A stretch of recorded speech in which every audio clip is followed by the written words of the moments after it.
मित्रो नमस्कार, मी सुशील कुलकर्णी. आपण पाहता अॅनालायझर. महाराष्ट्राचे गृहमंत्री उपमुख्यमंत्री देवेंद्र फडणवीस यांची बाजू घेऊन मी नेहमीच बोलत आलेलो आहे आणि जाहीरपणे बोलत आलेलो आहे. आज तोच मी सुशील कुलकर्णी देवेंद्र फडणवीसांना जाहीरपणे मागणी करतो आहे की आपल्या राज्यात बलात्कारांना शासन केलं जातं म्हणे, लगेच केलं जातं म्हणे. 2 बलात्काऱ्यांना आपल्या राज्यामध्ये यमसदनी पाठवल्याच्या घटना आम्ही ऐकलेल्या आहेत. आता मी देवेंद्र फडणवीसांच्या वरती टीका करतो आहे. देवेंद्रजी, आपल्या विदर्भामध्ये महाभयंकर कृत्य घडलं आहे, विकृती घडली आहे. या विकृतीवर कारवाई आपण काय करणार आहात? होय, जाहीर आव्हान आहे देवेंद्र फडणवीसांना की आपण काय कारवाई करणार आहात. कारण या विकृतीनंतर तुमच्या विरोधी पक्षाला तुम्ही मॅनेज केले की काय माहित नाही. तुम्ही सुप्रिया सुळेंना मॅनेज केले की काय माहित नाही. तुम्ही सुषमा अंधारेला मॅनेज केले की काय माहित नाही. तुमच्या वर्षा गायकवाड मॅनेज झाल्यात की काय माहित नाही. तुमचा विरोधक एकही या विषयात काही वाक्य बोलायला तयार नाही. म्हणून तुमचा विरोधक गप्प झाल्यामुळं, नाना पटोले गप्प झाल्यामुळे मला तुमचा विरोधक होऊन समोर यावं लागतंय आणि विनंती करावी लागते. देवेंद्र फडणवीस, ये क्या हो रहा है तुम्हारे राज में, याला ताबडतोब आवर घाला. होय देवेंद्र फडणवीस, या घटनेला ताबडतोब आवर घाला. तुमच्या विरोधी पक्षातल्या एकही व्यक्ती यावर बोलायला तयार नाही. तुम्ही कदाचित मॅनेज केला असेल म्हणून मी तुमच्या विरोधी पक्षाचा माणूस म्हणून समोर येऊन बोलतोय. होय, या प्रवृत्तीला आवर घाला. काय घडलंय? विदर्भातल्या चंद्रपूरमध्ये माणुसकीला लाज वाटावी अशी घटना घडते आणि यावर सत्ताधारी सोडा, विरोधी पक्षातला एक माणूस सुद्धा बोलायला तयार होत नाही. याचं मला आश्चर्य वाटतं. अमोल लोढे एक शिक्षक आहे आणि या शिक्षकानं माणुसकीला काळीमा फासणारी घटना घडवली आहे.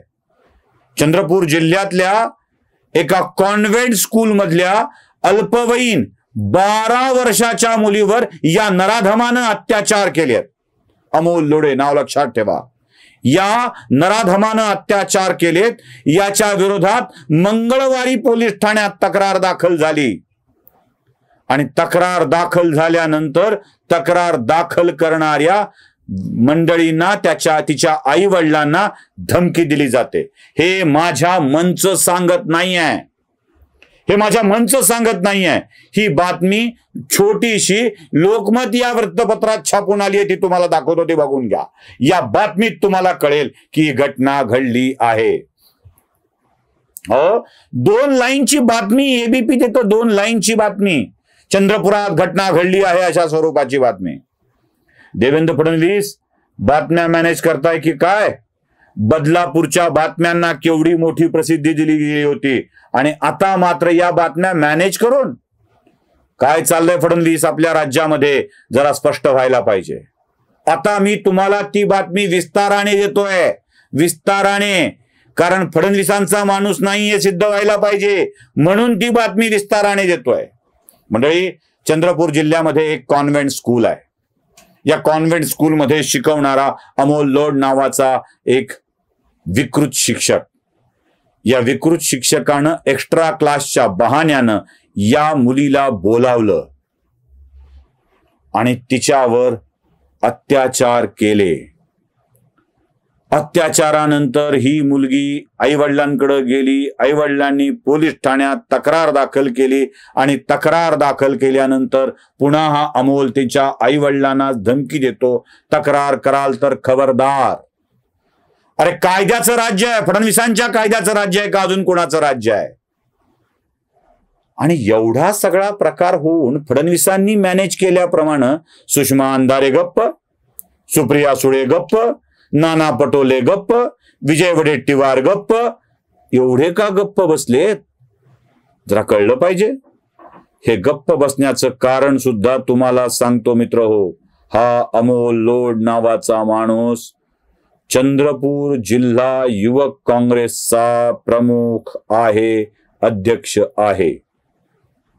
आणि ह्या अध्यक्ष असल्याचा त्याचा तिथल्या काँग्रेसच्या नेत्यासोबतचा फोटो सुद्धा मी तुम्हाला दाखवतो आहे, बघून घ्या. म्हणजे वर्तमानपत्रात आलेली बातमी दाखवली. आता दाखवतो ती टीव्हीवर आलेली बातमी. बघून घ्या. चंद्रपूरमधून चंद्रपुरात 12 वर्ष अल्पवयीन मुलीवर शिक्षकांना अत्याचार केलाय. आरोपी शिक्षक अमोल लोडे हा युवक काँग्रेसचा शहर अध्यक्ष असल्याची माहिती आहे. कोरोपना इथल्या कॉन्व्हेंट शाळेत हा सगळा प्रकार घडलेला आहे. एक्स्ट्रा क्लासच्या बहाण्यानं यानं मुलीवर अत्याचार केलाय. आणखीही काही मुलींवर अत्याचार त्यानं केले असण्याची शक्यता आहे. तीही बघितली. आता दाखवतो परत त्याचा फोटो. म्हणजे हा युवक काँग्रेसशी संबंधित आहे हे स्पष्ट होतं. आणि आता यांच्या सगळ्यांची वडेट्टीवारांच्या हा जवळचा आहे हे स्पष्ट होत आहे. दानोरकरांच्या हा जवळचा आहे हे स्पष्ट होत आहे. मग आता मवियाच्या नेत्यांची दातखिळ का बसली? चंद्रपूरला असेल तर महात्मा गांधींचा पुतळा, छत्रपती शिवाजी महाराजांचा पुतळा, त्या पुतळ्याच्या खाली जाऊन सुप्रिया सुळे, शरद पवार, पाऊस नसेल तर उन्हात तळपत असेल तर थंडी, त्यात असंच आंदोलन करणार आहेत का? करणार नाहीत. कारण त्यांच्याच पक्षातला, मित्र पक्षातला नराधम यात सापडला आहे. दुसऱ्यावर आल्यावर त्यांच्यावरती प्रचंड आगपाखड करणारी मवियातली मंडळी आता गप्प का आहेत? की राज्य सरकार विरोधात आवाज उठवायचा नाही म्हणून फडणवीसांनी त्यांना मॅनेज केलं आहे?